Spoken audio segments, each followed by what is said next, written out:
I'm Dave Baker. And I'm Andrew Price. Welcome to Deep Cuts, the podcast where we pick a topic and walk you through the ins, the outs, and the nitty-gritty, so you can appear like an interesting and idiosyncratic person at your next forced social function. Today's topic is... the bizarre empire of the Wiggles. Who are the Wiggles? They are an Australian rock band, acting troupe, and preschool educational company that attempts to use music and performance to connect with children across the globe. They also are living examples of just grind it the fuck out, as their relentless touring schedule and DIY film projects have resulted in literally hundreds of millions of dollars for them over their decades of experience. But what's even more surprising is that all of their success can be traced back to a single horrific tragedy.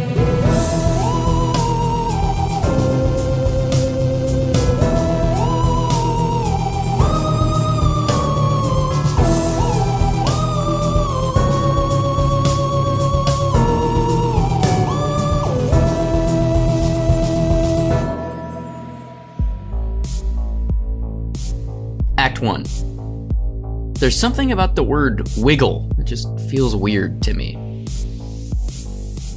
Fame, the ever-elusive, omnipresent brass ring of American society. It undergirds many of our early childhood decision-making patterns, career choices, and for most of us, we live in stark relief of the fact that we will literally never, ever have a morsel of it. Unless you count the Andy Warhol truism that everyone will be famous for shitting themselves on the metro or whatever. Well, this desire to be seen, observed, and adored isn't just an American pastime. It's also the fuel of many cultures on this small blue planet, including Australia. Australia. Our stalwart base of Australian listeners are going to be really pissed at us. Yeah, but our New Zealand listeners are going to be fucking stoked. Yeah, that's true. Which leads us to the subject of this episode. A group of performers who sacrificed their bodies and their relationships in pursuit of that moment in the spotlight. The 1 second of pure timelessness, the chance to be remembered. But in a cruel twist of irony, the people that these performers were breaking their backs for, more often than not, won't actually be able to remember them. That's not a legacy. That's a legacy. The Wiggles is a children's musical droop. Droop. That's not a droop. That's a droop.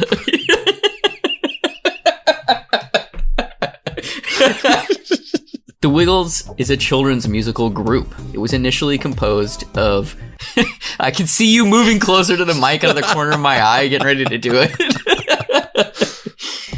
It was initially composed of the performers Anthony Field, Philip Welcher, Murray Cook, Greg Page, and Jeff Fatt. Before we get into this too deeply, what is your experience with the Wiggles? I'm assuming you were too old for them when they really blew up in America. I don't know about your kids. Does JJ the Fourth and Phoenix WK, do they like the Wiggles? No, I think the Wiggles is a little bit too far out of like cultural relevance to be like a default thing that kids would experience nowadays. Like I feel like it has to be something that like you seek out to show your kids. Like I know they're definitely still around and still making stuff and still successful, but I don't think that it's like a pervasive thing where they just would by default be exposed to it. Like, you know, whatever PJ Masks or whatever. I was only aware of the Wiggles like when they were really popular, because like that what we're gonna get into when they got huge in the United States in the late 90s, like 1999 or whatever it was. I mean, yeah, we were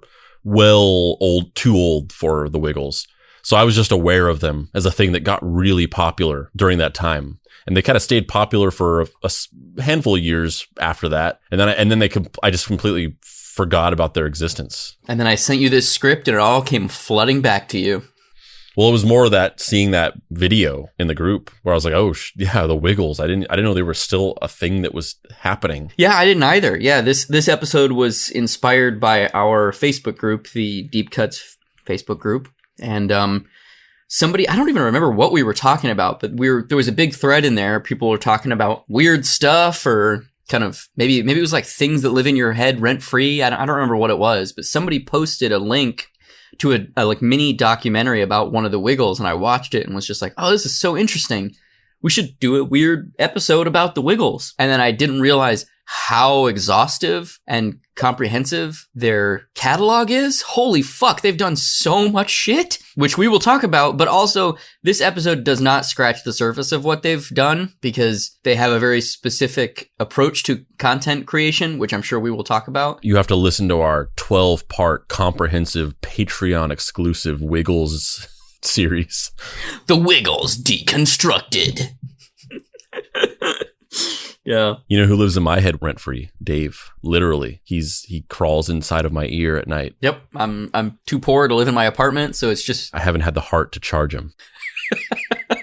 Not yet, but we're getting there. I keep leaving dirty dishes around and you're just like, fuck, man, I gotta start charging this guy rent soon. Every time I have to wash the dishes, I have to make myself cry, and then the tears wash the dishes because your sink is like right, it's like in my cheek, and so I cry, and then like it washes over it. So the group's history dates back to the 80s, when Jeff Fatt and Anthony Field were in a band with Anthony Field's brother Paul called the Cockroaches, and they were like a somewhat successful indie pop band in the 80s.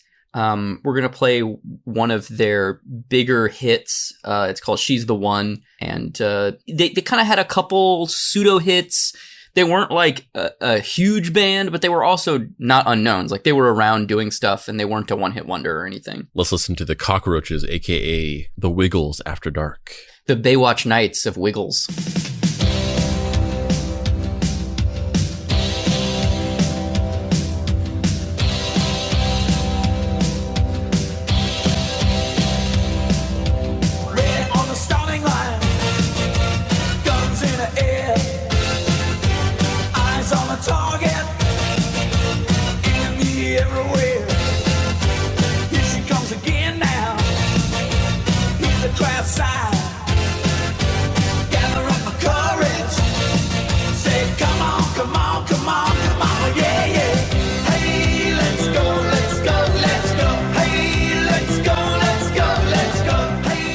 It sounds like if Crowded House's songs were written by the Charmin Bear.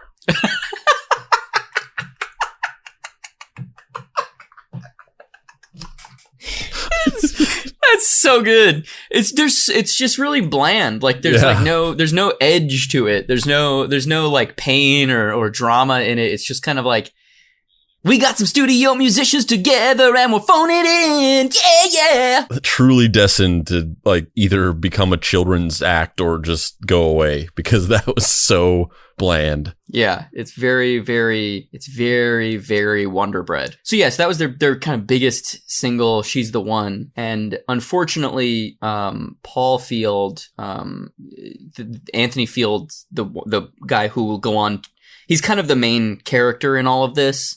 And his brother, Paul Field, was in the Cockroaches with him, and his daughter passed away of sudden infant death syndrome not long after She's the One came out. And it was just this huge shockwave through the whole band. Like, I feel like they were kind of like, they were all really close friends, and obviously two of them are brothers. And when when Anthony Field's niece passed away suddenly, it kind of was just like everybody reevaluated what they wanted to do with their lives. And which is understandable. Like a death like that, especially of an infant, is just so meaningless. It's not even like something happens or there was an accident. It's just like tragedy, pure and simple. Back in the 80s, whenever a lot less was understood about SIDS, and it was basically just like, you're not supposed to put fucking blankets in like a crib with a baby. It's like something as simple as that. But is that a real thing? You're not supposed to put a blanket in a crib? Yeah, I mean, SIDS is essentially just, some SIDS cases are unexplainable of like, they don't know exactly what happened, but most SIDS cases are just that the baby suffocated from a blanket, because you're not supposed to have blankets in a crib with a baby at a certain age. You're not supposed to have pillows, anything fluffy or whatever. You're supposed to just have them in a completely, like the crib is supposed to, the outer thing of the crib is supposed to be just completely like no material, no padded anything, and you swaddle them in a swaddle that is like wrapped tightly around their bodies.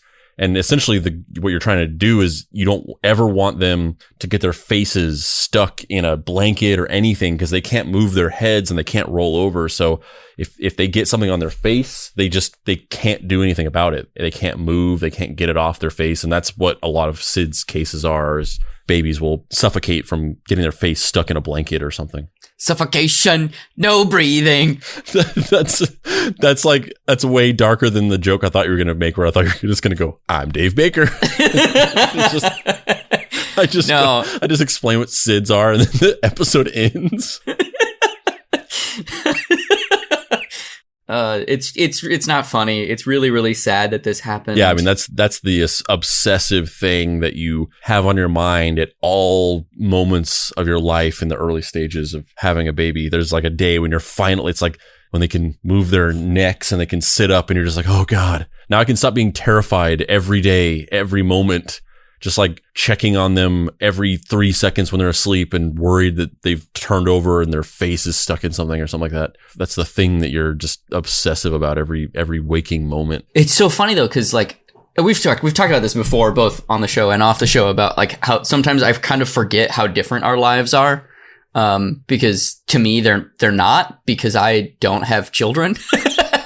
So I don't think about, a myriad of issues that you and the lady of the manor have to think about. But it's stuff like that where it's like, what the fuck? Like I didn't even know it was a thing that you needed to be worried about, Yeah, I mean, that's pretty much it, is like for years there was like this thing called SIDS where they're just like, babies just fucking die for no reason sometimes. You just go into their room and they're dead.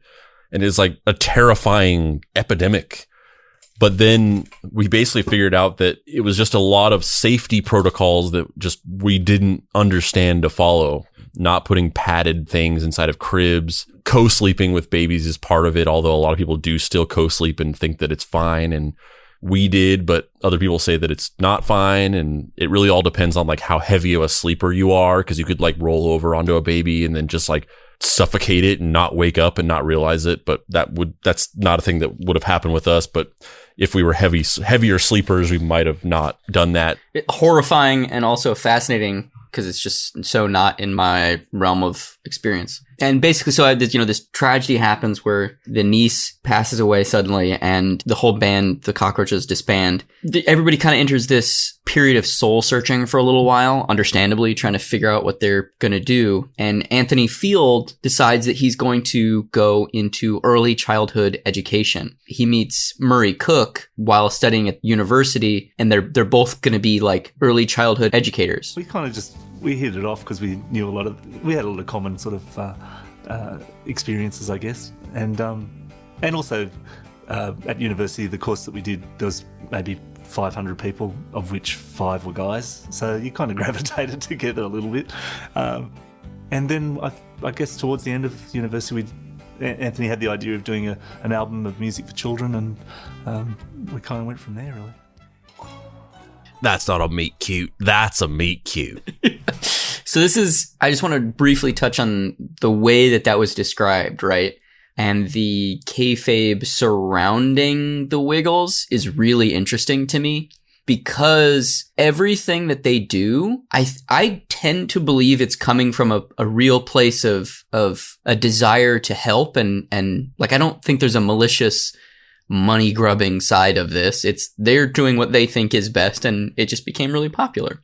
But because really young children are involved, everything they do in a public forum is very sanitized, and nothing has hard edges. And when they give public speeches, or when they're in public, not in character as, the Wiggles, everything it just gets compacted way down. Like, when the real story of like why Anthony had this idea to make children's music, it's pretty apparent. Like, oh, he went to school to try and give back after this traumatic thing that had happened to his family. While in school, became creatively restless and decided, well, what if I used both of these passions to try and give back in a new way, where I would take this early childhood education stuff that I've been learning about, that I'm really interested in, and my creative outlet of this really bland pop music that my brother and I used to make, and put them together, and maybe we could make children's music, and that would be really fun, and maybe kids would like it, and we could probably help them learn. Those little idiots don't care how bland it is. Listen to anything. Those little fuckers,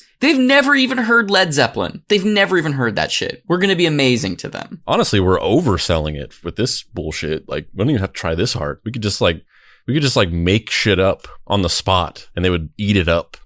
But do you know what I'm saying though? Like, and it's this weird kind of like, it's a different type of kayfabe than we normally talk about. Because we normally talk about this like external focused self-aggrandizement or playing a character in order to get somewhere. You know what I mean? Like all the kayfabe is upward mobility centric, where it's an individual attempting to make things seem bigger or more intricate or interesting than they are in order to reach the, in air quotes, next level, where all the kayfabe around the Wiggles is kind of, it's like safety kayfabe, where it's just like, everything's cool, nothing's dangerous, it's all fine. It's a similar thing to like, you know, the reason why Steve, whatever his name is, like quit Blue's Clues, because he was going bald, and he was basically like, I'm not just going to go bald on this show. Like the kids will just be so confused, and it'll bring so many questions of like, why is this happening? Why does he look different? So I'm just going to quit before this happens, because I'm not just going to like go bald on national TV for all these children. Cause it's like, when you're in that field, you have this added layer of like, I'm like responsible for like the fucking shaping the minds of these impressionable children who just will like think of me as a god more than people already think of celebrities as gods. And anything I do could have actual genuine consequences. So I have like this safety net of like, at all times, everything that comes out of our camp must be just completely homogenous, completely by a set of strict rules, and we can never deviate from that. Which is interesting too, because you're living under this very kind of monk-like existence. You know, you're choosing to forego all of these various earthly pleasures or whatever in order to present an image that is squeaky clean, because you know that parents need to approve of whatever you're doing so that they will give the thing you're making to their children. But you're also like kind of looked down upon, like the, you know, like what's that guy's name? Yaffe, whatever the fuck, the banana phone guy. Yeah, Raffi. Like it's, no one is going to ever bring up that guy's name in like the greatest songwriters of all time. You know what I mean? No one's ever going to talk about the Wiggles as like the fucking best band ever, because the content is made for younger viewers. And we don't culturally. There's like a specific breaking point where even like a rung above that, music that's made for like teenagers or like younger kids, and like TV shows that are made for younger kids, like Adventure Time or any of these shows, they're like genuinely enjoyed by adults. Certain people can find genuine interest and enjoyment in these things that are designed for much younger kids. And then there's like a specific breaking point. There's a line in the sand where once you cross that and it goes down into the specific age bracket of kids that something is intended for, where it's like, if you genuinely were interested in this, people would just look at you really strangely. If you like loved the Wiggles, people would be like, what the fuck is wrong with this person? Yeah, I think especially because there's a delineation between content that is made in air quotes for all ages. Like a Pixar movie is an all ages movie. It's a movie that's made both to appeal to children and to function for adults. Whereas the content that we're talking about is exclusively children's narratives. And that's, I think, the disconnect, right? Where societally, it doesn't matter how successful it is or how award-winning. If it is aimed just at children, inherently, it must be inferior, which is interesting. I don't know how I feel about that, because some of the stuff that I really enjoy was, at one point, exclusively aimed at children. But I don't know that the Wiggles, I don't know if maybe, I'm going to withhold my opinion on that, because there's some interesting stuff that we're going to talk about later.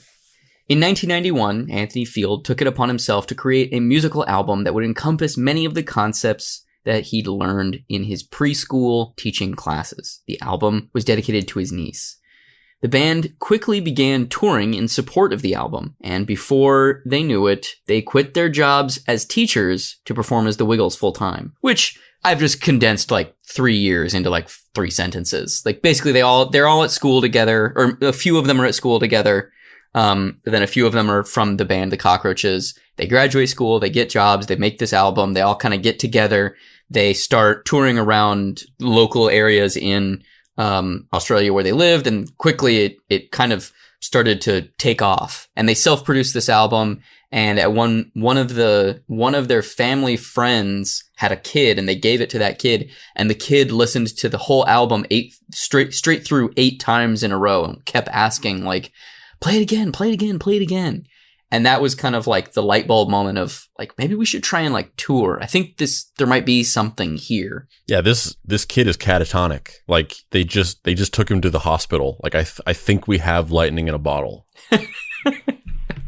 Most Americans probably think that the Wiggles, think of the Wiggles as just tall dudes in colored shirts. But in fact, they also have anthropomorphized sidekicks and supporting characters within the universe of the Wiggles. So you got the four guys, or is it 5? Whatever. You've got the multiple dudes in the shirts. And then there's Dorothy the dinosaur, who's kind of it's exactly what she sounds like. It's a dinosaur in a dress, and she comes into the shows, the live performances and the TV shows later, and gives kind of lessons of the day, and she's a character that, talks to the kids and the Wiggles and blah, blah, blah, blah, blah. The next one, whose design is fucking awesome, is Henry the Octopus. Henry fucking rules because the suit actor has like the octopus head as a mask, and then the top legs of the octopus are the actor's arms, and then there's other legs that are strapped to the front of his chest and his back, and he like moves rhythmically back and forth from the waist, and gravity like pulls the arms out, so he like dances with all 8 legs at once, and it's like super trippy looking. And if the mask was just like even slightly cooler, it would be a really great costume. Like it's a fine like kids costume as it is, but the idea of just having those legs hanging there that he then like sways around with is just super creepy and cool. Wags, which is the anthropomorphic dog, and then there's also a human character called Captain Feathersword, who's very gregarious, and you want to guess what his, in air quotes, weapon of choice is? AR-15. Yes, it's a feather AR-15. And then Hilsmer Spotchademon, the space demon. Yeah, Hilsmer Spotchademon started as a background character on. Yeah, that's where we found him. We plucked him out of obscurity. He was a background character actor on the Wiggles. Yeah. A mere day player. Yeah, and then we gave him a walk-on role in that one episode of Bacon and Legs, Miami Nights, and then he just somehow ended up moving in with us. Honestly, it wasn't worth it at all. No, it really wasn't. We cast him to play bicycle kid number 4. Yeah. So they go on this initial tour, and it's actually pretty successful. They're very surprised by the level of feedback almost right out the gate. They do it habitually over the next year or so. It starts really building some steam. They quit their day jobs. They start doing this full time, touring around, performing for kids. And there's something kind of romantic about that idea to me, almost kind of like like an old vaudeville show, like, taking the show on the road. Like I would love for there to be a Mystery Treehouse tour where it was you and me and Hilsmer touring the country, setting up in weird theaters and comedy venues and like the backs of people's houses, and just like getting up and performing a routine. I don't even know what we would do. One of these days. One of these Daves? Yeah, I really like that idea. And it's cool to see that it actually like worked for them, because off the back of these initial tours, they flipped that money into new records that they self-produced, and then flipped that money into VHS video versions of the records. Because this was kind of at the time period where the VHS market and the home video market was so big that distributors were just hungry for any type of content. So you could just like show up and be like, I got this video that I shot in my backyard, and I got a set and some fucking dog puppets. And they'd be like, yeah, sure, we'll distribute it. Fuck it, just give it to us. And like they become very successful off of this business model of touring, immediately get off tour, make an album, make a VHS of that album that's basically just the songs from the album with like skits or a little bit of narrative thrown in that they all produced themselves with their family members and a couple like people to help them. And they like built the sets themselves in a warehouse in Australia. They start getting bigger and bigger and bigger and bigger until they kind of attract the attention of ABC. And ABC is like, hey, bro, you want some money to like produce some of these fucking VHS things? We think we got some niños we can show them to. Listen, we just broke our contract with ICP. They were on our record label. We just fired them. We're trying to go more family friendly, trying to get away from the wicked clowns. We're not down with the clown anymore. So we're ready to be down with the octopus. It's funny though, because the origins and the arcs of both groups actually aren't that dissimilar. You know, like Violent J has this kind of dark, traumatic past where he was in trouble with the law, trying to get his shit together, was in a gang, and then fell in love with wrestling. It didn't really work, which is kind of like Anthony Field falling in love with music, and it kind of works, but you know, then there's this tragedy that derails him. And then they kind of like decide that they're going to make something happen, which is kind of what these guys did. Like they were kind of like, we're going to make the Wiggles a fucking thing. And also all their songs are about murdering hillbillies. Yes, exactly. But their careers, you know, in the equivalent of ICP signing that first big record contract, in 1997, the Wiggles get their first really big international break. Like they're a known commodity in Australia, and they're really, you know, they're churning it out on that kind of like B-list kids circuit where they're performing all the time, making these records and VHSs. But in 97, they get the opportunity to make a feature film. Which is crazy because usually it's like they like a thing like this will make a movie after having a huge meteoric rise to success. Like this thing gets really popular and then they're like, now it's time for fucking Choochie Woochie the movie. Well, I mean, they were really popular in Australia, just not internationally. And I think the case study of Australia was used as leverage of like, look what we did in Australia by ourselves. We make this movie and we can leverage it into a global reception for this movie. That's not a cultural phenomenon. That's a cultural phenomenon. So the movie was released on December 18th, 1997, and written by Greg Truman and directed by Dean Koval. The film was produced off of a budget of $31 million. That's a lot of kangaroo nuggets. I don't even know what that means. Does that mean are you saying like McDonald's in Australia serves kangaroo nuggets? No, that's their money. They just use that's their currency is kangaroo nuggets? Yes. That's insane. You know, it's a sizable step up from their previous DIY VHS releases. And it really kind of shows in the visuals for the movie. Cause there's like kind of a delicate balancing act where you want the movie to feel like the VHSs and the in air quotes world of the Wiggles prior, but at the same time, like that shit it's shitty on purpose. So how do you transition that into a $31 million movie?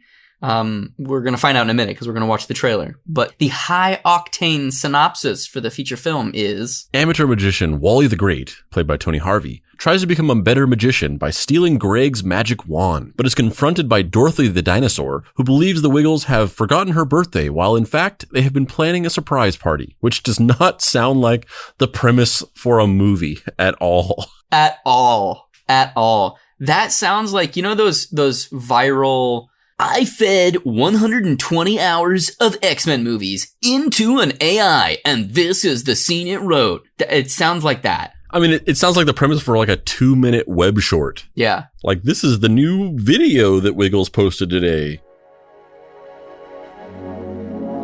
I like that logo.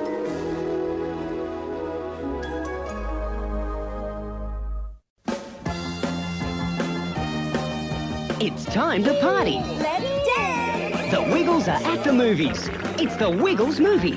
It's wiggle time! Join Greg, Murray, Jeff, Anthony, and all your favorite characters. Dorothy the dinosaur, Wags the dog, Henry the octopus, and Captain Feathersword the friendly pirate. Who's the pirate with a feather for a sword?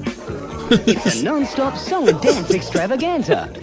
Today is Dorothy the dinosaur's Can we please birthday, have the and we're Mystery gonna give a Treehouse great movie big just surprise be birthday that? party for her tonight. It's a party and you're all You got $31 invited. million to spare? I've got 31 million kangaroo nuggets. Everybody's twisting, Greg. With all your favorite songs and fantastic new ones. All the fun. Oh, yeah! All the excitement. The magic wand! It's gone! And all the magic. Have a wiggling good time. And join in the fun. At the Wiggles Movie. Yeah, I mean, I think it goes without saying that I'm personally not really into that, but I would say, you know, the whole thing is aimed at little kids, but the production design is actually really cool to me. Like the stop motion or clay design of the environments when the big red car is like driving through, you know, I'm not a really big fan of those big wide shots of the set where it's just like bland, almost like they're recording like a theater production. I probably would have preferred it to be a little bit more cinematic in its aesthetic, but that's also not what they're trying to do. I don't know. What do you think, Andrew? I think I already gave my opinion. You like it that much that you would want the Mystery Treehouse to be that? Just that just deep fake our faces onto it. Whoa. Yeah, no, yeah. I mean, I pretty much like the same thing where like that shot of them driving when like, and it's like the landscape is like all stop motion, like claymation. And then they're just kind of like composited onto it in a car. Like that aesthetic is really cool. And just like the set design and the colors are cool looking, but then like you said, it's just like the plot is like for 3-year-olds, so it's like not interesting at all. It's also funny to me that the amount of this face that everyone does, every acting beat that any of the Wiggles does is just like eyes open, mouth agape, head turning. That's just all they do. You really become aware of how that's necessary when you actually have kids and you're actually like having them watch things. Cause, you know, I was thinking about this the other day. It's kind of funny because I had played some Spider-Man thing for JJ the Fourth, and, you know, watching something as an adult or whatever, you know, you're watching these things and you're like, oh yeah, like thought it was cool how conservative they were with showing Peter Parker in the Spider-Man suit. And I think that the way that they strategically used that character and revealed it, you know, it actually made it more effective whenever he was on screen and all this stuff like that. But then whenever you're watching it with your kid, you're just like, fuck, when are they going to show him in a costume? It's just people sitting around talking. Just get to the Spider-Man stuff. Like you become sharply aware of the completely different type of viewing experience that a thing needs to be when it's for a little kid, where it's like, you're just like, it's just people talking, show a monster. In an interesting kind of also similarly ICP-esque business maneuver, in order to get the film greenlit and really like try and ensure the fact that it would be financially successful, Old Dirty Anthony Field, Philip Welcher, Murray Cook, Greg Page, and Jeff Fatt all acted for free. And honestly, that Miracle song and the whole like magnets, how do they work? That would work way better as a Wiggles song. It really would. Oh my God. Yeah, it really, really would. Unfortunately, I don't think the movie was quite as big a success as they wanted it to be internationally. I think it did end up recouping its money on VHS releases and everything, but it was not the holy shit, this is Barney the movie, or, you know, any of those other kind of like big transition, like the Muppets or any of those. Dabney Do Good, the movie. Yeah, Dabney Do Good, the movie. Yeah, we used that paycheck to build the Mystery Treehouse. No shit. In 1998 would prove to be a huge year for the Wiggles. They were involved in a Disneyland showcase where Lyric Studios producers, the company that makes Barney and Friends, discovered the group and wanted to partner with them to be an opening act for Barney's Trans-America tour. So this is kind of like you know how they always say you need to spend decades preparing for that one moment, you know, where you're in an elevator with somebody and you have your script, or you're in a meeting with somebody and you can say you've done X, Y, and Z. But it's Barney. I mean, you say it sarcastically, but like they literally made like hundreds of millions of dollars off of the connection with Barney. But it's literally Barney in the elevator. Oh, but it's literally Barney in the elevator. Yes. I don't even remember what Barney sounds like other than I love you, you love me. Would you like to be my opening act so that we can make a bunch of money together? The actor who played me would go on to become a tantric sex therapist. Is that true? Oh, I love that. But basically they you know, the Wiggles get discovered, in air quotes, discovered. You know, they're like a multi-million-dollar band with a $31 million movie. They synergized with the corporate brand of Barney and Friends to create a value proposition that would lead to great return on investment for both ventures jointly. Exactly. And they start touring with Barney in North America, and over the next 2 years, everything just kind of opens up for them, and they start ballooning in popularity. So in the year 2000, the Wiggles VHS sales just like skyrocket. They become wildly popular with kids all across the US. And Anthony Field basically just attributes all of their success directly to the partnership with Lyric Studios. Because all of the Wiggles trailers for their VHSs, there's like self-produced reissues that Lyric would put out, were on all the Barney VHSs. So all these little kids that were like super jazzed on Barney would see the Wiggles and be like, what the fuck is that? I want to get down with those turtlenecks. There's a different kind of shittier looking dinosaur in that one. What the fuck? There's a pirate who tickles people? Buy it for me. Mom, buy me the tickling pirate. Mom, I want that. The tickling pirate. I must have it. And they did. They bought it. They really did. They didn't kind of come out the gate, though. This was like a 2-year process. So they started out only really with distribution at FAO Schwartz and a store chain called Zany Brainy. It quickly started ballooning and picking up more steam. And then Walmart and Amazon, this is back in 2000 when Amazon was not everything. But when Walmart and Amazon both picked up the Wiggles for distribution, that's when everything like really took off, and they were like, oh man, we're about to have a fucking jet fuel ride here for a minute.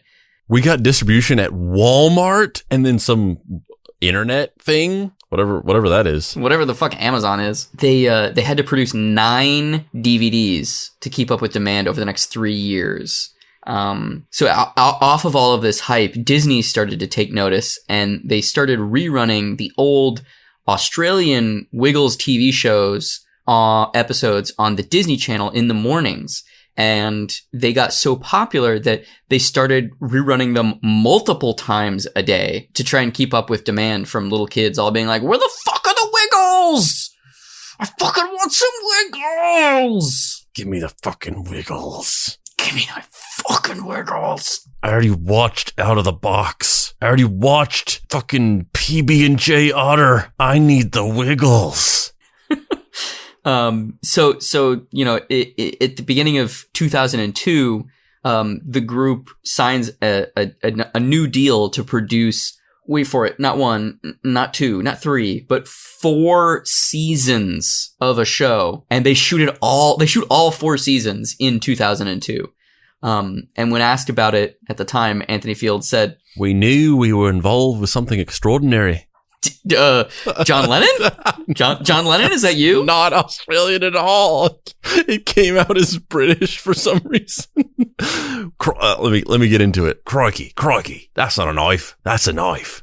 We knew we were involved in something extraordinary. That's not extraordinary. This is extraordinary. ABC said that it was the most successful property that they'd ever represented in the preschool genre. That's not a successful preschool genre property. This is a successful preschool genre property. During the mid-2000s, that was kind of the high point of their fame and fortune, with the group earning a purported $45 million a year. But I mean, Dave, to be fair, they had to split it 4 ways. No, including the dinosaur. 5 or 6 ways. I doubt that pirate was taking a cut. He was an unpaid intern. Yeah. I mean, that is so much money. I'd be happy to split $45 million 4 ways. That sounds great. I could do a lot of bullshit with fucking whatever that is, $10.125 million a year. I don't know, man. Maybe a meteor would accidentally crash into that dinosaur's house. That's all I'm saying. From here, over the next decade or so, the band continues a grueling tour habit, has multiple new TV shows, and a mountain of straight-to-video films, and close to 30 albums that get released. They were so successful that they were even attempted to be localized for various regions. There was an attempt at making a Latin American Wiggles, which actually made it to air and lasted for a couple seasons, I think. Let's see. Already more diversity in this Wiggles. It's two women. And a greater age range, too. Yeah, Fernandito. Look at their hats. They're all in this little, like, boat wearing cute little hats. There's like a real ass freeway driving this Wiggles car. I wonder what these people went on to do. I was thinking that same thing when I watched this. I'm just like, where are these people? What are they doing now? Is this a part of their identity? Or is it just kind of like, oh yeah, there was that couple months that I was in that warehouse on a green screen wearing They still just perform as the Wiggles at like malls, like just burnt out husks of malls.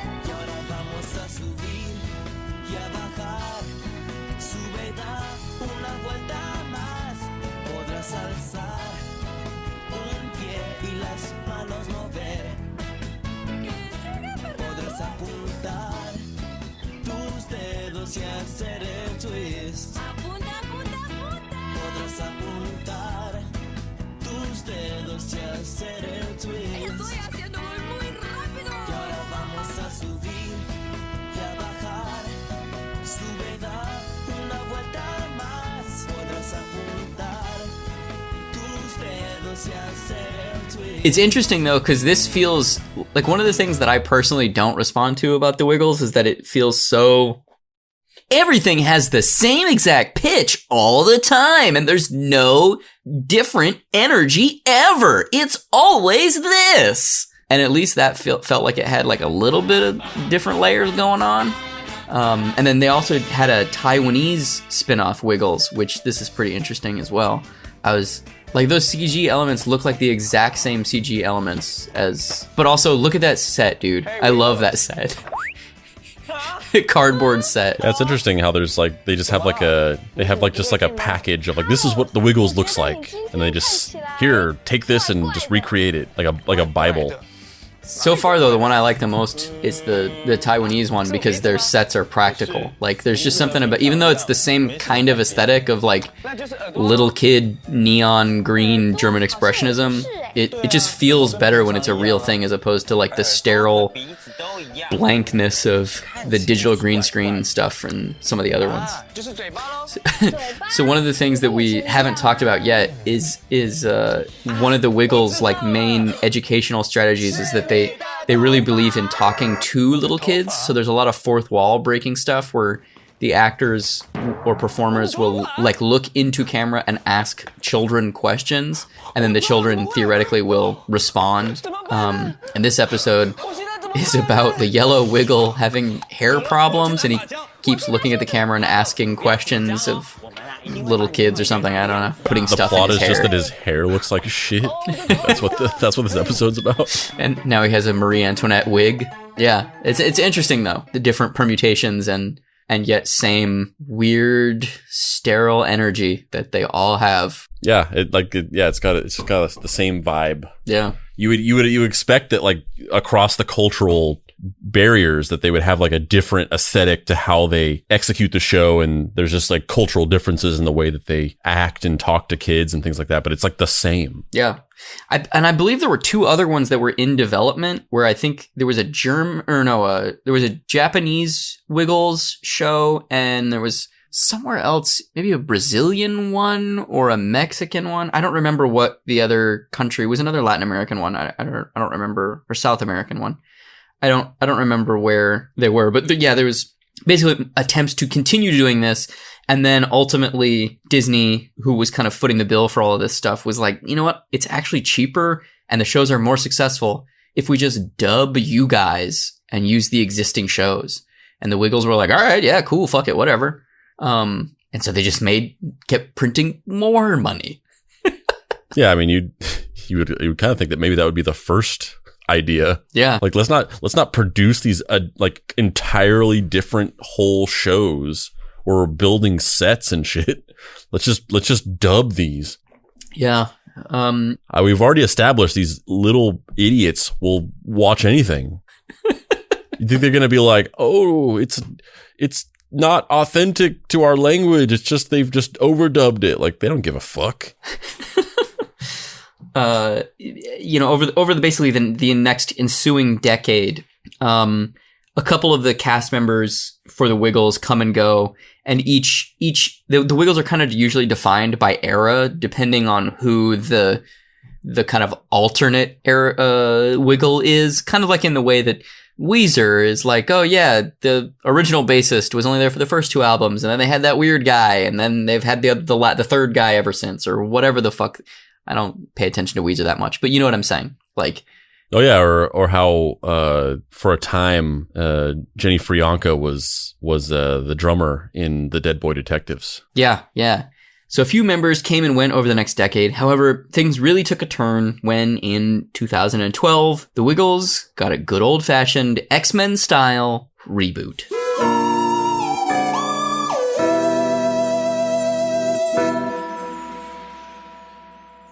Thanks for listening to this episode. You should definitely go like the Facebook page for the Deep Cuts Pod, because we do lots of cool video content on there that you'll be sure to like. Also, please join our Facebook group. That's Deep Cuts Podcast on Facebook and the Deep Cuts Podcast Facebook group. Also follow us on Instagram at Deep Cuts Pod.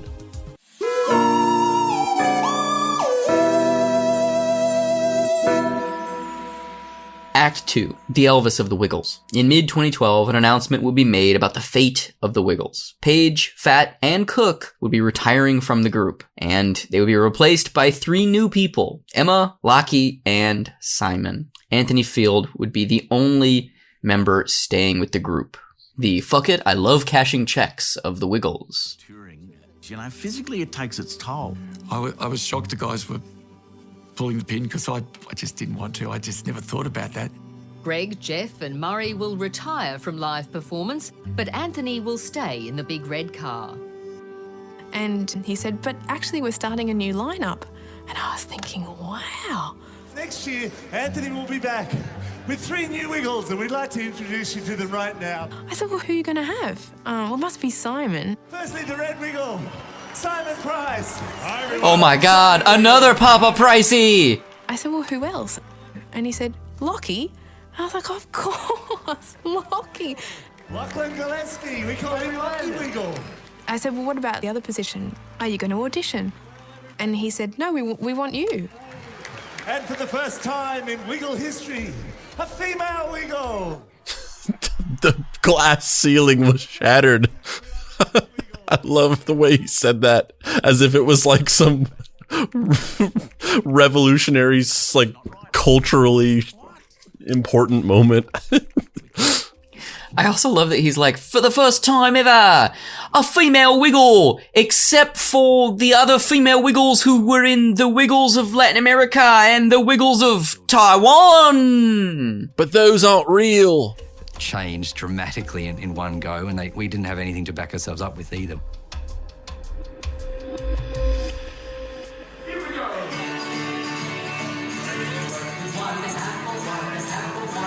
The first year of performing was tough.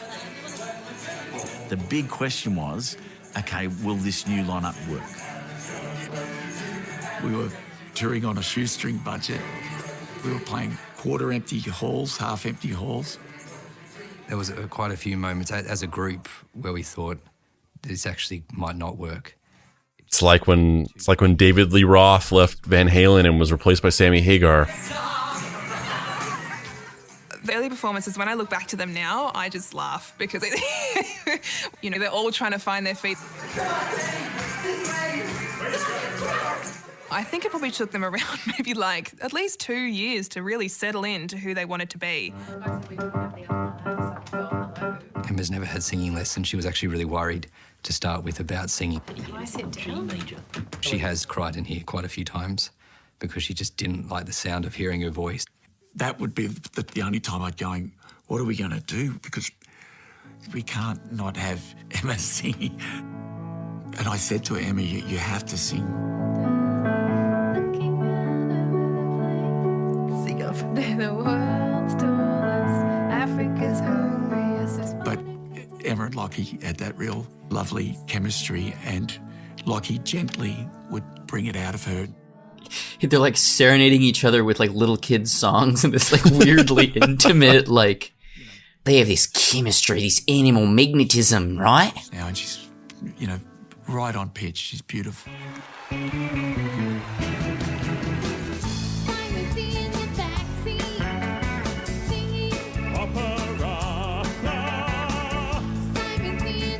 They came out on stage for one of the concerts, and the applause for Emma as the female Wiggle stopped the show for several minutes. And Anthony looked at her, she told me, and he said, "It's changed. It's changed now, and it's going to go on like this." Emma's played a huge part in the revitalisation of the Wiggles. Australia, we're as big as we possibly have been in the past, and that new audience of little ones, that's their Wiggles. They don't know the original guys now.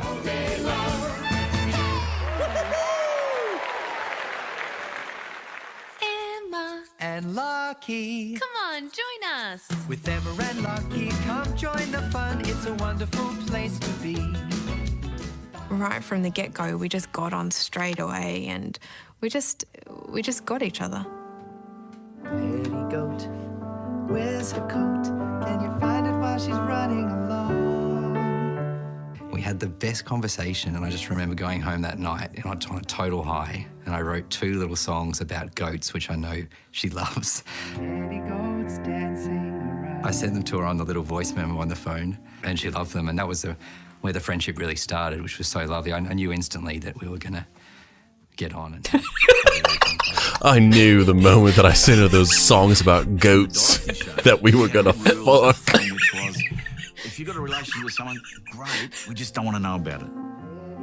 We did really make a point to keep the relationship quite quiet in the initial stages because we both felt that the most important thing at that time was the group and the band, and everyone was just starting to work out who the group was. We actually got a call here at the office one day that someone had spotted us in Brisbane holding hands at a market. I remember feeling sick. Then we had to kind of come out that we were together. A wedding and a baby definitely down the track, but we've got a massive year this year touring, but all those exciting things definitely to come. Lockie rang me up when they got engaged, and he kind of wanted my seal of approval. I remember being so random and so nervous on the phone. I said, I just wanted to ask you, I'm just going to ask Evan to marry me. And he's like, what are you talking about? I'm not your dad. It's kind of funny and lovely as well, like as if Anthony's going to say anything but other than you beauty, but that's classic Lockie. Yeah. Our relationship fell apart when we realized that the only thing we actually had in common was the goat. Once the goat was out, we realized there was nothing left for us. Well, there is the fact that there's like a $45 million annual gross revenue on the line, and if things go sideways, Yeah, you never want to mix romance and singing about flying purple walruses. So basically, the original Wiggles do a farewell tour all through the end of 2012, and then in 2013, the new Wiggles era begins. And as you heard them talking about, the initial reception was not necessarily particularly great. I love the shower era of Wiggles. Yeah. Yeah, I'm more of a Heisei era Wiggles fan personally. I feel like they really nailed the suits. We can both agree that the Millennium era of the Wiggles is not the strongest. No, it's not. But I do love Godzilla against Mechagodzilla, Wiggles.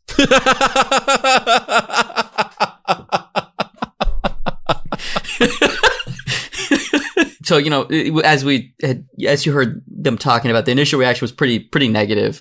And one of the things that they didn't touch on in those interviews is that there's 1,400 Wiggles songs. And you know how little kids are with music, where they just want to listen to the same thing over and over and over and over again. So it's not like this new era of Wiggles couldn't sing the old songs. So they had to memorize like a shitload of music.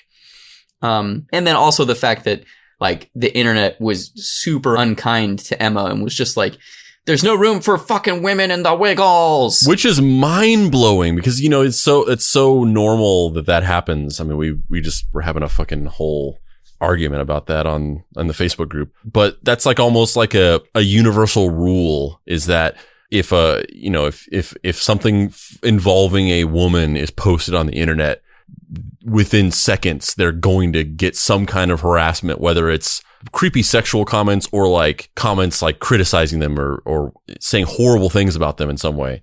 But even when it's about little kids stuff, like even when it's like they're a children's group that sing like fun songs about fucking goats and shit and they're intended for preschoolers, even then the woman is going to get like harassment. That's fucking insane.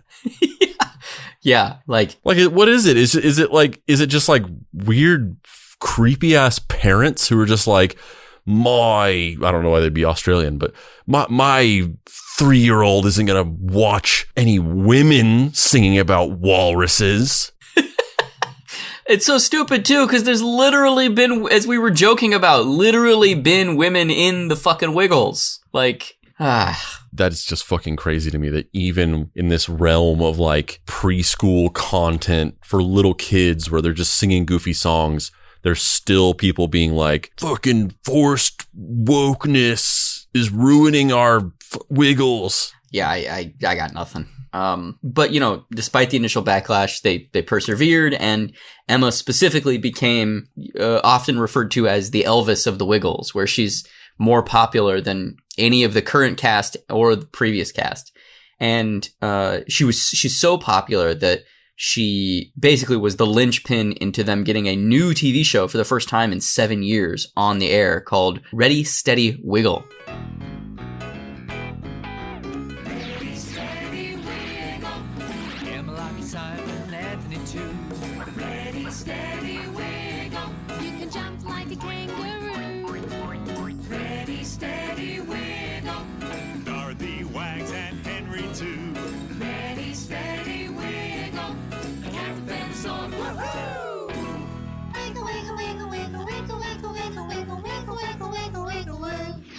Did Captain Feathersword need to come back? Couldn't he have been hung on the shelf? The funniest thing about that to me is like the Wiggles have like their hand gesture for, in air quotes, the Wiggles is they do finger guns. Like this is wiggling. Which once again kind of feels a little bit like there's a crossover with ICP because like Juggalo became their big thing where it was like, but it wasn't always that way. It was kind of like just a thing that kind of happened by happenstance where he just like said it during a concert and it caught on. Cause I feel like some of that early stuff we were watching, like some of the earlier videos, they weren't doing that. And now they're like doing it like all, like that's all they're doing, the whole thing.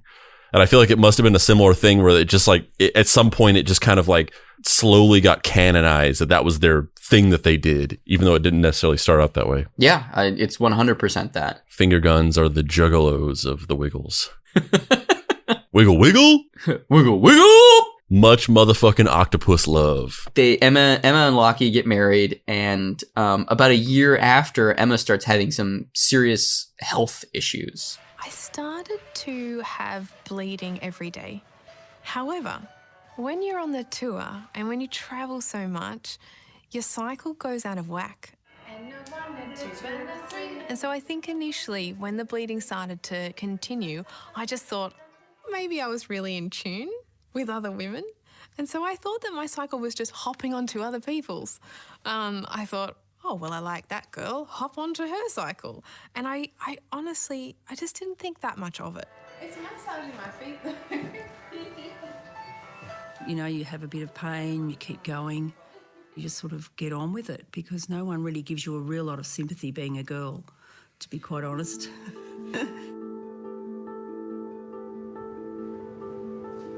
One time we were filming here in the studio and I started to feel incredibly sick. So I just excused myself from filming and went upstairs to the bathroom and, oh, look, I have no idea what came over me, but I completely collapsed on the floor. She was absolutely just in agony. She just couldn't get up. She didn't know why. She just was in such strong cramps that she just couldn't move. So that was really frightening. Sometimes when I saw her, I'd say, are you okay? Do you need to go see a doctor? I'm okay, I'm all right, I'm okay. I don't know why. Maybe she just wanted the show to go on and didn't think about herself enough. I did try and suggest, you know, maybe we should see a doctor, but yeah, what does a mother know? I was just so busy, I just kept putting it off. Finally, my naturopath insisted on me seeing a specialist, and then I ended up getting an appointment with Jason Abbott. Hey, Emma, how you doing? Come on. I like how they're telling us the name of the specific doctor that she saw in this. Tell me a little bit about what's been happening. Well, I've had quite a lot of blood pretty much every day since September.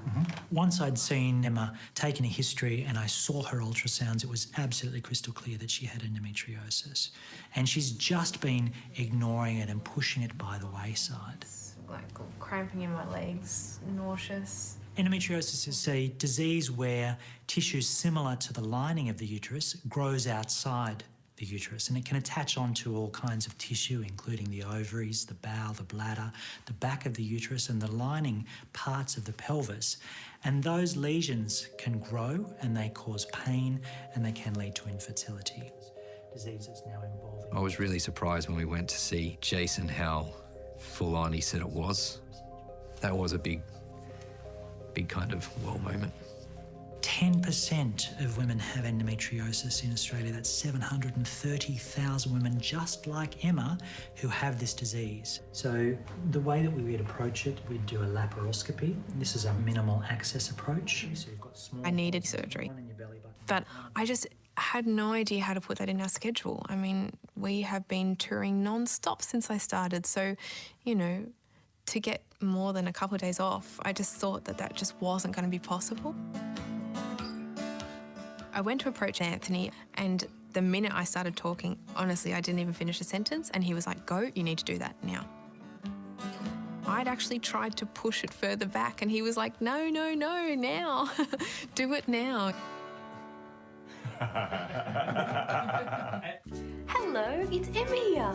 It's so good to see you. Wiggles have always been honest, we're humans. I'm sorry I can't be at some of the shows coming up. I'm feeling a little bit sick and I've got to go to the hospital to feel a bit better. We made the announcement because Emma is the most popular Wiggle by far, and they've got to know why she probably won't be at some shows. I know you're here this morning to share some very personal health news.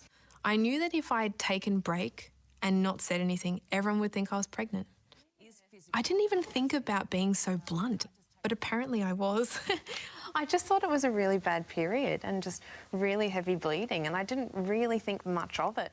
I didn't think there was any way to sugarcoat it. I guess you would love to perhaps use this situation to turn it into a positive and educate us a bit more about it. Absolutely, and providing awareness for so many. Once I'd seen the interview with Emma on Today, I told her that she'd done more for endometriosis in one interview than I'd done in my last 20 years. I was with her the day of the surgery, which was a very nerve-wracking day.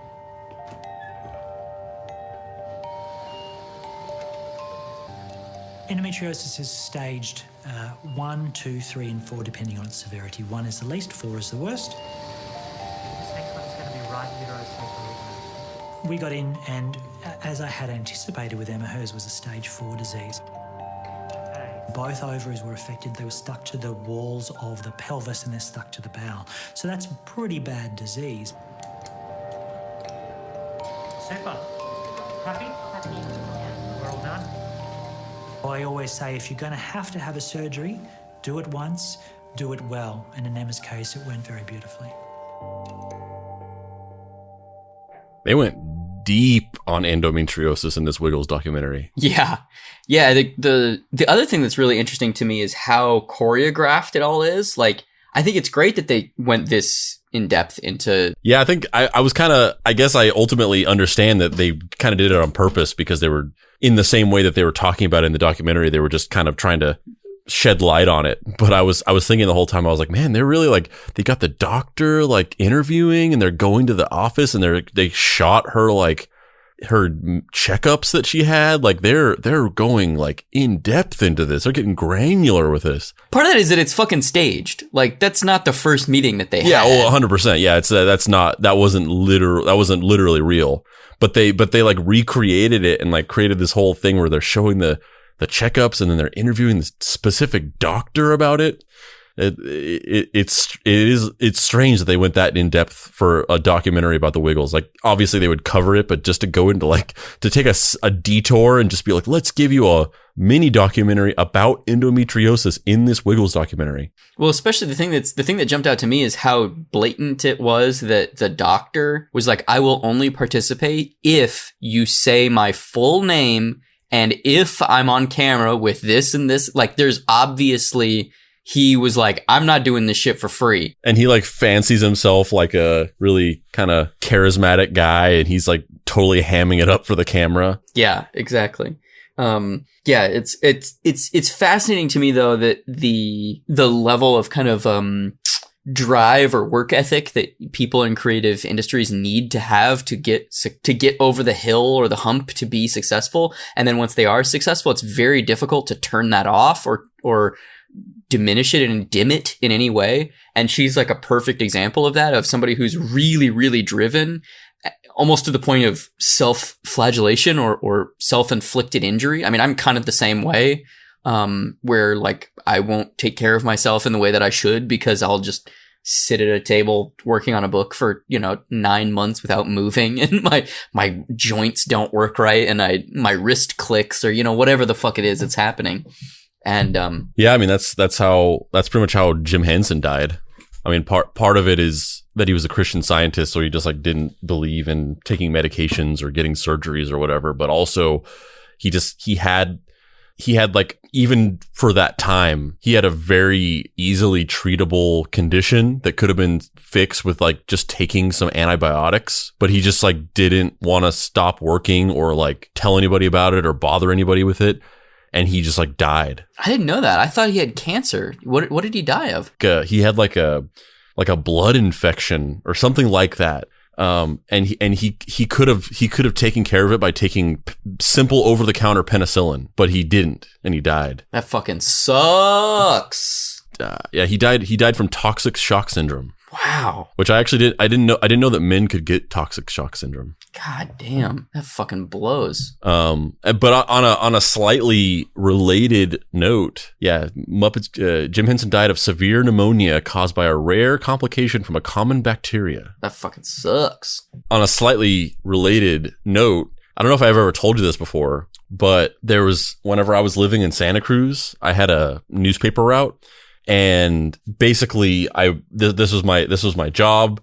I had gotten it because a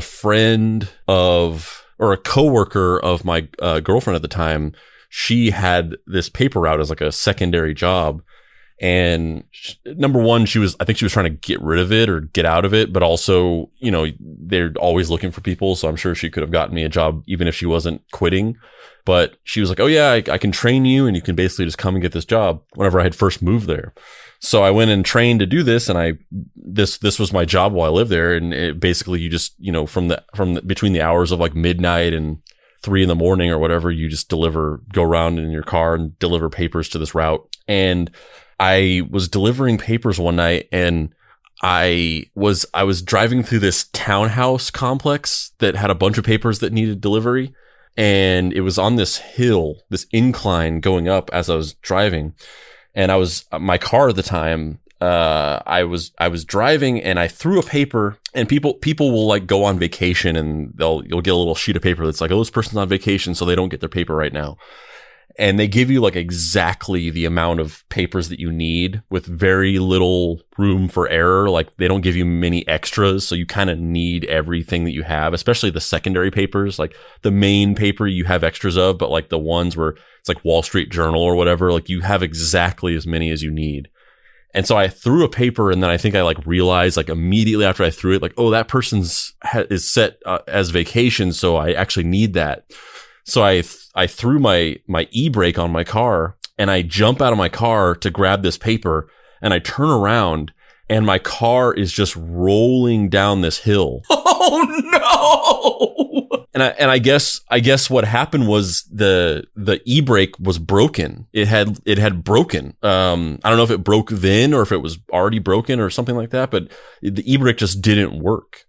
And so my knee-jerk reaction of what just my instinct was, I ran behind the car and tried to physically stop it, but it had gained enough of momentum to where there was no way I was going to be able to physically stop it. Like if it was just barely starting to roll, I maybe could have, but it was going too fast for me to physically stop it. So I'm like trying to push it just as a knee-jerk reaction, and then the car has like rolled inward and it's rolling back, and it's about to. These townhouses were like up. The actual houses were above garages. So along this street, it's all garages, and then the houses are above them. So it starts rolling inward, and it's about to crash into one of these garages. And so right at the last moment, as it's like rolling back, I'm like, oh, I can't stop this. So I jump out of the way right as it is going to crash into this garage. And the door was open because I had jumped out of the car and left the door open. So as I jumped out of the way from behind the car, the door of my car caught my ear as I'm jumping out of the way. And I don't even notice this because it's just, the heat of the moment. I didn't even realize it was happening. It happened until later on, but I jump out of the way and my car just like crashes into this garage and just like destroys it. Oh my God. And I'm like, it all happens in an instant. I'm like, what the fuck? And so as just a complete fight or flight reflex, I just get in my car and drive away.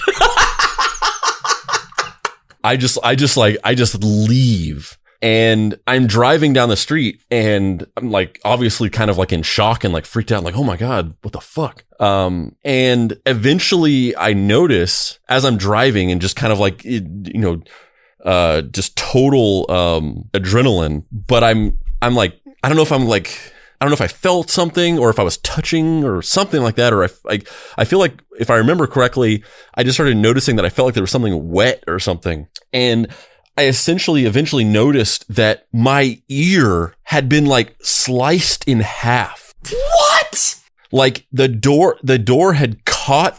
edge of the door had caught my ear as I was jumping out from behind the car.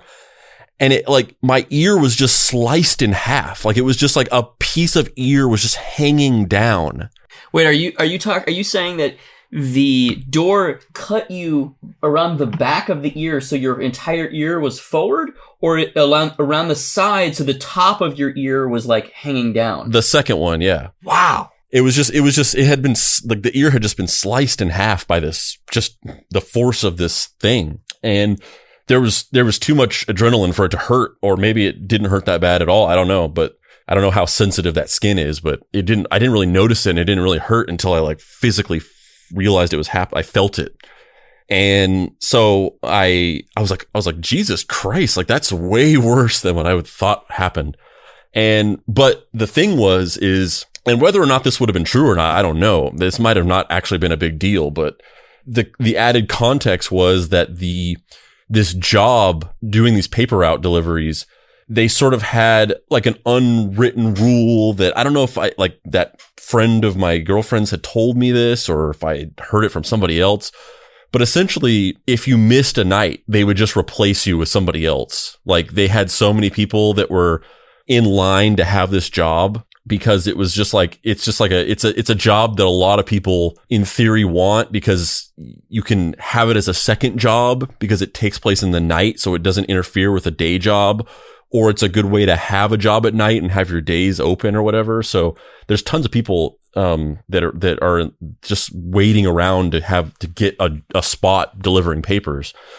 So it was pretty much just like an established thing that, like, if you fuck up, if you like, cause you deliver 7 nights a week, like literally, I mean, eventually I'm glad I got away from that job, because it was a 7-night a week job, rain or shine, no holidays at all. Like I had to deliver on Christmas night. But if you miss a day or call out sick or whatever, they'll just replace you. Like they'll just fire you and replace you with somebody different. So there's no room for you to like miss a night.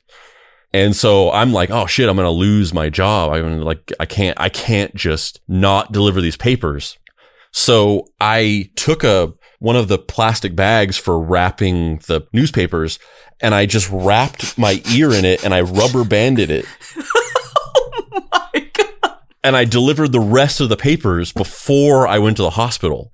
So I delivered papers for another like 3 hours before I went eventually. And by the time I was done, it was like daytime. And I went home, and I woke up my girlfriend, and I was just like, I have to go to the hospital. And so I went to the hospital, and, then they sewed it up. And then after the fact, I was starting to get a little paranoid, where I was like, oh man, I feel like there's probably like cameras at that place. Like I don't want to get like, I don't want to get found out to where like they look at footage and get my license plate and then like come and arrest me or something. I'm going to like get ahead of it. And this person that I had destroyed their garage, they happened to be one of my people on my route. So I had their phone number. So I called them and I was like, hey, that was me. Like we drove, after I got my surgery, we drove by there and we saw that there was cops at the place. And so I obviously knew that they knew by then. I called and I told them that it was me that did it. And I was like, yeah, I deliver papers on your route. And this happened where I did this thing. I jumped out of my car, and my car, the brake didn't work, and it rolled back and I couldn't stop it. And it did this. And I left because my fucking ear was like sliced off, and I had to go to the hospital to get it fixed. And I felt it and saw that it was sliced, and I just freaked out and got in the car and drove away, which was a slight lie. But I was like, yeah, I didn't know what to do. I saw that my ear was like sliced in half, and I was like, fuck. And I just like jumped in my car and drove to the hospital.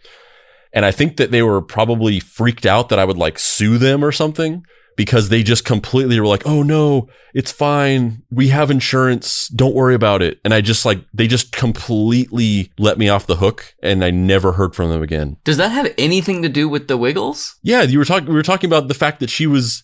Oh, the health thing. Okay. I was like, not the whole time, because most of the time I was just like, what the fuck? A, how have I never heard this story before? And B, what the fuck? But I was expecting a slightly more tangential, or a less tangential link to the Wiggles. The thing we were talking about where she like just let that sickness go because she just was too busy working on it. And then we talked about Jim Henson, and that was slightly different because I was less of like, I'm dedicated to this. And it was more like, I don't want to get fired, but yeah. Man, that's intense.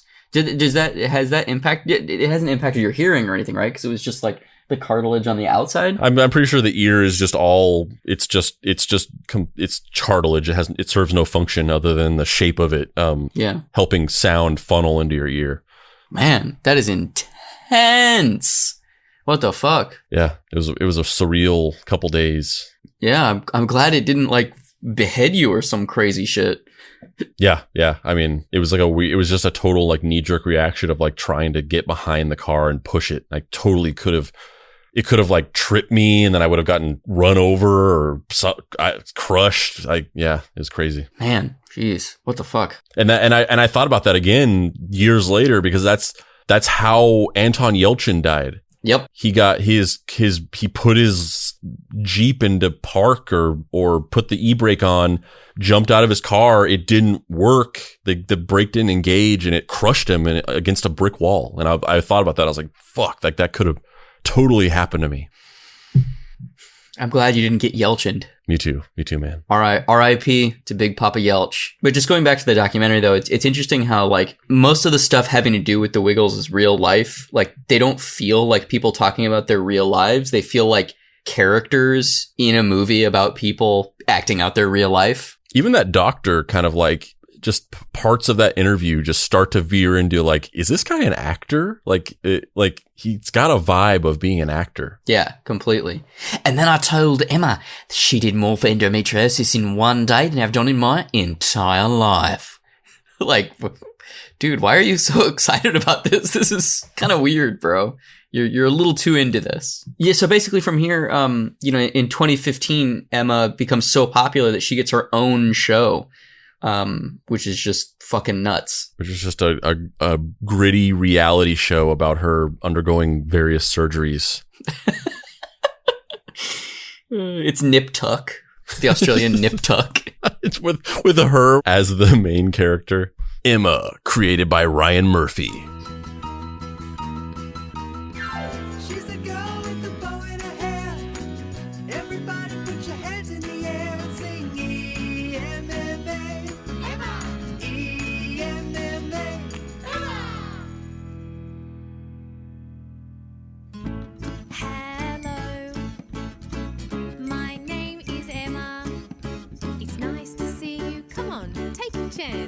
You can sing or you can dance.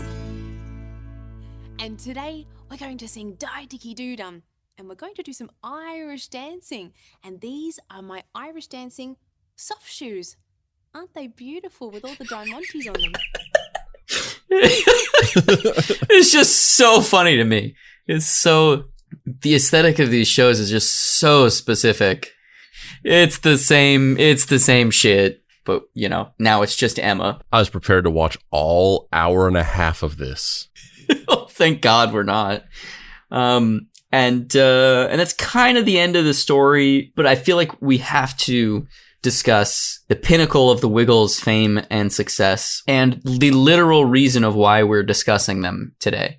The reason why we're discussing them is because somebody posted a cover off the Triple J show, Like a Version, and it's the Wiggles covering Tame Impala. And that's what got us talking about the Wiggles initially, because somebody was like, how fucking good is this cover by the Wiggles? This is surreal. And so Andrew and I are going to listen to a little bit of it. Murray Wiggle. Hi, I'm Emma Wiggle from the Wiggles, and we covered Tame Impala's Elephant. For Like a Version.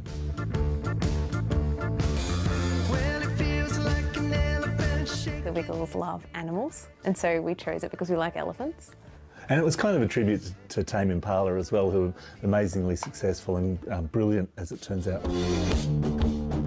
We've seen Tame Impala a lot at the Arias. We've not really ever had a meeting per se, but we're very much inspired by the band. When we got into it, we didn't realise how complex it would be.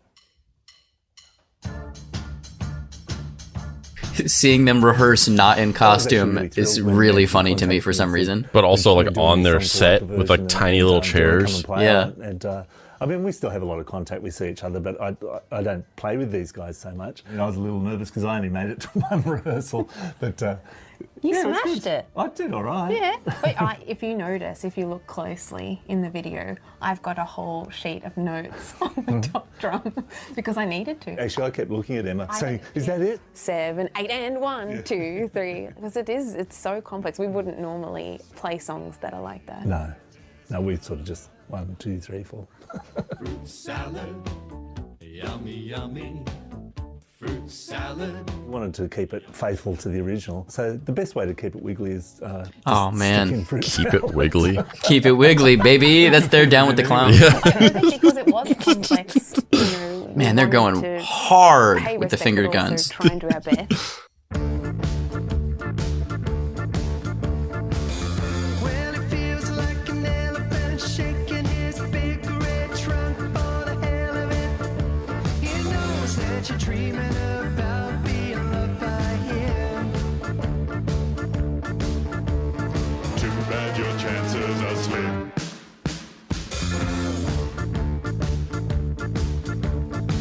And it's not like Mr. Shop to get That guitar is just so not cool. Yeah, they got all the OG Wiggles back for this. Yeah, except for Greg, right? He's not too easily scared. It's so amazing how Emma just like blows everyone off the screen, and she's just playing drums like in the corner, and she's 10 times more charismatic than anyone else.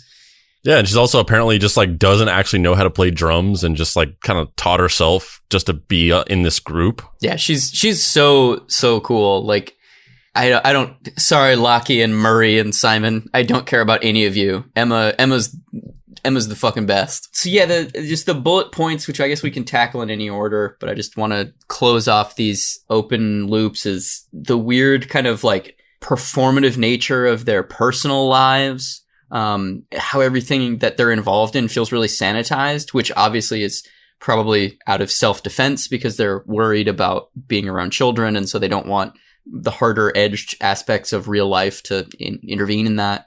And also just Anthony Fields in general, his DIY hustle and how he basically just willed all of this into being. And then I guess the same thing that we talked about on the ICP episode, which is just so cool to me, that you just bet on yourself, and if you're willing to work hard enough, you can kind of manifest that. Yeah, and you just keep fucking going fruit salad, yummy, just into oblivion, just unflinchingly staring into the gaping maw of destiny and saying fruit salad, yummy, motherfuckers. Yeah, and then eventually, Lockie and Emma got divorced, and now who knows what's going on there. Yeah, some weird No Doubt vibes. Where's their like awkward music video where Lockie's just singing about how they broke up, and then the music video is like weirdly meta, where it's like about them being broken up and like being awkward around each other, but then they really are broken up and they're playing themselves in the music video. Where's that? Heartbreaky. Ouchie, ouchie. But it's that, like, it's the Wiggles version of the No Doubt Don't Speak, but it's like pared down to that like obvious on the nose version of it, where it's just a song that's the lyrics to the song. And then there's like a little breakdown part where like the music is still droning in the background, but they just talk to the audience, and they're just like, Lackey and I got a divorce, and it's created a lot of weird feelings because we're still in this band together, and we have to work and be professional in an environment with each other, despite the behind the scenes heartbreak that we're experiencing after this multi-year relationship and marriage that we had is imploded and crumbled around us. But we learn how to power through it and put on a brave face and smile for the camera as we're dying inside. Hi, kids. Heartbreaky. Ouchie, ouchie. Hi, kids. I'm Lockie. Have you ever cried yourself to sleep at night? No? Well, let me tell you, it's definitely harder when you've jerked off 4 times in approximately 20 minutes because you know that you can't have sex with the person you love who's sleeping on the tour bus 2 bunks away from you. Heartbreaky. Ouchie, ouchie. Regardless of how much Emma swears that the breakup was mutual, I didn't want this. Heartbreaky. Ouchie, ouchie. Look at my face right now. I am like a caveman. Look at her. She's a shining vision of joy. Anyone in this room, and I mean anyone, would cut off their left hand to be with her. In fact, Anthony Field offered to give her ownership of the Wiggles if she'd date him. 1 date. Heartbreaky. Ouchie, ouchie. Ouchie, ouchie. The very fact that she at one time validated my existence by agreeing to be with me, and then after that fact, and after that had been established, ended our relationships, thus establishing that she as a person no longer validated my existence by the transitive property, makes me an absolute piece of shit that doesn't deserve to be alive. Listen to my keytard solo. Beedle-dee-dee, beedle-dee-dee, beedle-dee-dee. Heartbreaky, ouchie, ouchie, beedle-dee-dee, beedle-dee-dee. Look, all I gotta say is Emma fucking rules. Lockie drools. I feel bad that he has to be in this band and be compared to her because it's just no competition. She's the best. I've just become, like, over the course of this episode, I've become a huge Wiggles stan, and Emma specifically. But he was the one that cultivated her. He was the one that brought her out of her shell and pushed her into the upper echelons of talent. Nah, she was always there. That's some straight white male narrative bullshit of trying to be like, she's only good because I was here. She went to performing arts school. She was a badass. His fucking dorky songs about goats didn't do shit. Heartbreaky, ouchie, ouchie. Divorce papers, signy. Separate residence, cry.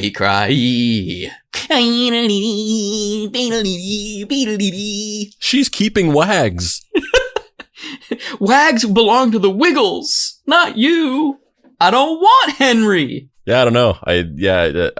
That video is very surreal. I completely forgot about the Wiggles. I didn't even know they existed anymore. It's very fascinating to learn that they're like this multi-dynasty fucking empire that has like survived through all these years and turned into this like weird scalable business. It's really interesting. It feels like it harkens back to like the old like vaudeville acts of like the 1920s. And I could only hope to cultivate a fan base big enough that we could go on tours and have thousands of people show up and cheer for us in every major U.S. city.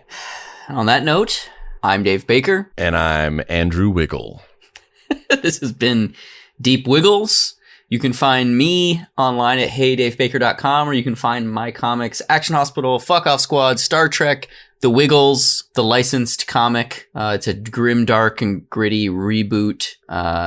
From X2 Studios or whatever the fuck. Yeah. Watch out for my... You drew the Wiggles comic. Keep an eye peeled on HBO Max for my collaboration with Zack Snyder, The Wiggles, the movie The Snyder Cut. Hashtag release the Lackey Cut. Yeah, hashtag release the Lackey Cut. Andrew, where can people find you on the internet? You can find me touring the world, singing songs of fanciful polka-dotted sheep to millions of children. And you can also find me at dapricerights.com, where you can get my book, Deadbolt, AI Private Eye. You can get Mystery Treehouse Investigation Agency patches so that you too can be a member of our elite detective agency that globetrots across the world, solving supernatural and sometimes satanic crimes by going to my website or Dave's or the official merch store for Deep Cuts at deepcutspod.com.